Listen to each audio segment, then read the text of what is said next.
There are a few alternative ways to write for loops, and I want to cover those in this lesson. Let's start off with just the standard loop, and then we'll look at those alternatives here in just a moment. Let's begin by writing a program that calculates simple interest again. So we're going to start out with a balance variable. We'll set it equal to 5,000. Another variable for the rate we'll set to 2%. Then we'll write our for loop for int I equal 1, I less than or equal to 10, plus I. Then open the body. Then balance is times equal the rate. Close the loop and write out the result. And the balance. Let's compile and run it, see what we get. Java C chap 9 part 6.java.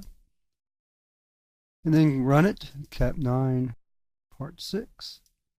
And so the balance is 6,094 with some odd cents. The first thing we can do different with the for loop is put the loop control variable's initialization statement outside of the loop. And I equals 1. Notice that if I do take out the initialization statement, I still have to put the semicolon there because the compiler is looking for that. This is called a null statement, but the compiler is looking for some type of statement there. Now, by putting the loop control variable outside of the loop, or at least its initialization and declaration outside of the loop, I've changed its scope so that I can reuse the variable after the loop is over. I haven't mentioned this before, but the loop control variable in a for loop can only be used inside the loop if you declare it inside the loop. That's an example of what we call the scope of a variable, and we'll be talking about that more later in the course. But we increase the scope of a variable, or of the loop control variable, if we move it outside the for loop, or at least the declaration and initialization of the loop. But other than that, nothing changes, so let's compile the program and run it again. Verify that nothing changed, and you see we still get the same answer. The other thing we can do is move the modification statement outside of the loop also, plus I.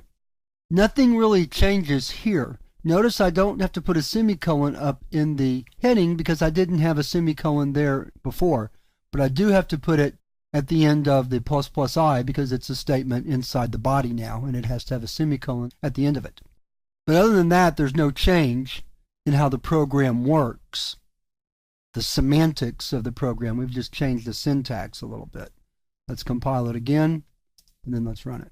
Now, having shown you these two alternatives, there's really no reason for you to ever use them. Having shown you these two alternatives, there's almost no reason to ever use them.